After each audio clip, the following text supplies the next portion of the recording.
bits together, and so it's a lot of windage. It's a pretty full-on, exciting moment, and we're looking at shots now. Gurner just up the coast a little bit. The poor seagulls even blown away. But I think fundamentally it's safety first, second, and third from the moment they wheel them out the shed to actually trying to sail in conditions like that. These are massively powerful boats, and at the moment they have one wing option, so one engine option. There's chat next year that they will have a smaller wing and a larger wing to kind of just extend the range, but you saw from those shots it's full on in the Solent. I mean, it's a day for making a cup of tea and watching past races of SailGP. I was surprised, Jodie, when I saw these boats come out that it was guys holding on to ropes as the wings get lifted up. Absolutely, yeah. They've even got a water tank that they bolt to the bottom of the wing to try to take the dampness out of the wing flapping around. And then, like you said, Ed, there's at least 4 guys on each corner onto concrete blocks locking it off, because you just, like Shirley said, the amount of windage it gets on the wing, it's just sitting up in the air basically by one sling, and it can go everywhere. So, they put a little rope underneath and literally have to guide it down into the boat. And there's no way you'd like to do that in anything over probably 25 knots. And there's a little bit of history of this, isn't there? The AC-50s in Bermuda, one of them started to literally fly itself while it was hanging from a crane, I heard. Yeah, I mean, there's been some massive moments with the Cup, and in the beginning of racing with these giant wings, you just watch. It's a scary moment. Just watch them flying around, and the guys trying to, it's like a stallion, a bucking stallion, trying to pull the thing, back under control. Now it's a pretty slick operation, and as Jodie said, if it does look a bit extreme, it doesn't happen. Okay, next question links on to that. Is it just about the wind, or does sea state play a role in how the boat, essentially stopping the boat sailing? Yeah, well, it's definitely both. It's sea state is, if the waves are too high, the boats can come in, the rudders can come out, and that's when they can capsize, just like GBR did over in New York. Their rudders just pop out of the water. You see them get wet. They come in, they go way too high. They try and capture it. The boat goes too high. Bang, they go down. The rudder comes out and over they go. So the higher the sea state is, the lower they have to fly like foil. But, it's not good. That was the first time I'd seen Chris Draper easing the sheet as they were going over. He realised they capsized and he was still maintaining the boat, trying to look after the boat. He hadn't panicked. Yeah, that's so that is definitely, the wind is a massive factor on the top, but the wave, Shirley, and you know this Solent better than anyone. It's your backyard basically, so they can get pretty gnarly there. Waves in any boat, actually, is a whole heap of drama, right? And the Solent can, as Jodie said, if it's wind against tide, as we saw actually in the training in San Francisco, it was the same. They just build up these massive waves. And if you think about, foiling in particular, your aim is to keep it constant in the water. But if the water is changing like this, it's turbulent, it's boiling, and it's very difficult to keep the flow on the foils. And we talk a little bit about ventilation, and basically, that's it. It's sort of bubbling and just a lack of flow on the bit of foil that you have in. It's I think it is wind against tide at the moment. That looks like Bondi Beach to me. It's actually breaking. It's insane. That's looking over towards England. I as Jodie said, I live here. This is absolutely my backyard, and it's different every day. It's a great place to sail. There is rocks and wind and tide and shipping and loads of variables, but it's a good decision today. I mean, look, it's fresh. And you can see there, you're reaching that wind state where rather than the waves starting to build up, the tops are getting blown off them as well. And that's when it's really starting to pick up. Spindrift, that's what they call that. And the thing is, with the flight controllers, the way they, the viewers out there, hopefully they'll pick it up after we've commented on, there's 2 little white lines on the foils. That's basically the top line's as low as they want to go, and the bottom line of the foil is as high as they want to go. So as they're going, you can imagine them going on a certain plane, but the waves underneath are doing this. All right, so if they're flying, say 3 metres off, and then you've got a 1.5 metre wave, eventually going to tip out. What I mean by tip out, your foils are going to come out of the water.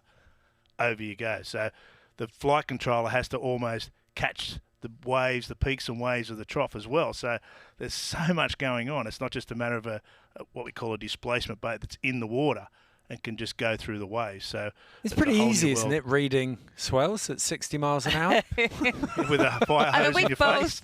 We've all, I guess we've all been fortunate enough, haven't we, to be a passenger on the boat. And, I was out this week with the Chinese, and when the water was flat, I'm just watching the flight controller, Jimmy Warbrowski, if the water's flat, then it's very even. It's like he finds his groove, he finds his sweet spot, he can hold it for a long time.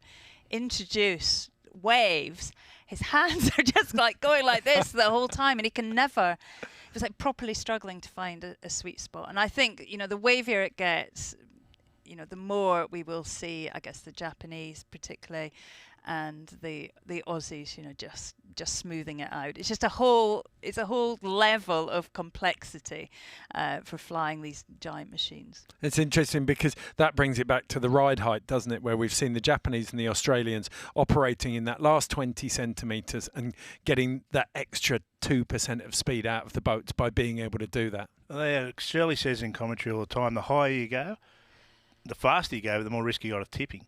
So then the trade-off of that is you go low and you go slow and you're out the back door. So you've got to find that trade-off, your comfortable spot. And, if you don't find that, well, you're in the back of the pack, and that's not what it's about. It's about getting on the podium. And you see here Jason Waterhouse, the guy in the middle, the lowest guy, he's the flight controller on the Australian boat. And they're literally sitting down in the cockpit. It looks like they're doing nothing from the pictures, but down underneath him there, Luke Parkinson just going in, you see him focusing, starting to get used to where he's about to grab the it's literally like a Game Boy head. I noticed exactly the same thing you said. We've all been on the boats. When I was on the Australian boat, I noticed exactly that. The flight controller is just head down looking at the leeward hull, then the wing trimmers wing and looking for gusts, and then the skippers at the back head on a swivel trying to see everything that's going on around the boat. Oh, it's coordination between the three or all five is amazing. It's just ridiculous. And I think that's not, I don't think people really understand the complexities of what they're doing and appreciate it, because it's a lot on. Okay, this draws us really nicely into the third question, which is which skippers are best in high winds? We'll start with you, Shirley.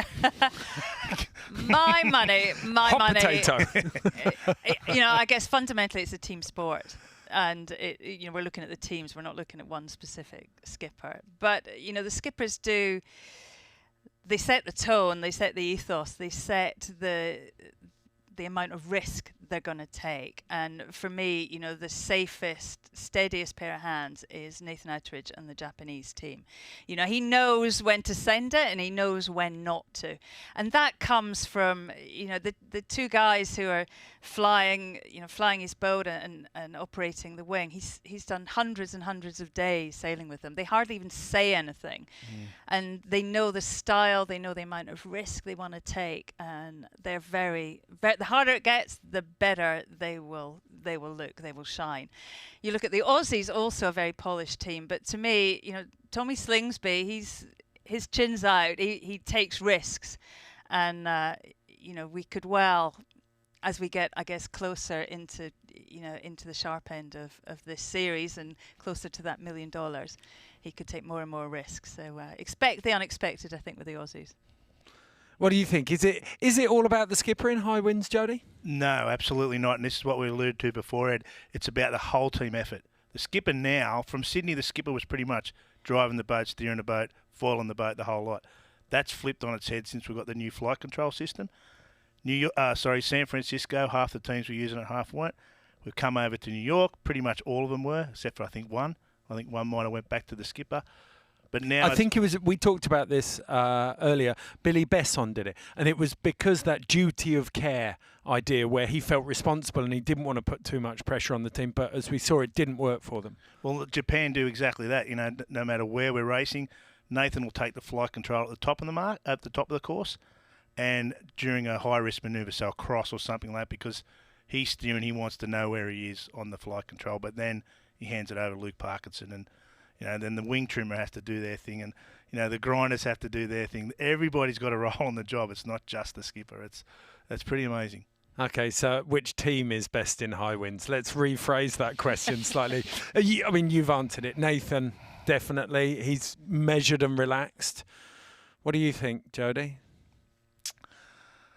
I'm going to go with two boats. I think I can't split sort of Nathan and Tom, the Australians and the Japanese, purely because of the time that they've had racing these styles of boats, not so much the F50s, but the experience they've had racing them across the America's Cup and all that sort of stuff. So Phil and Billy and Rome and Dylan, Dylan's only brand new into this class this year. So when it comes to a real tough situation, we always drag on experience. And those guys have got it, those two teams. So I'm going to be a fence sitter. I'm going to go both of them. It is going to be windy tomorrow. I mean, I expect some chaos. I'd say, the Japanese team are slick. I mean, if I was there, my strategy would be to get a good start and stay away from everyone else. That's a winning strategy. That's exactly what Nathan said is his ethos as a sailor.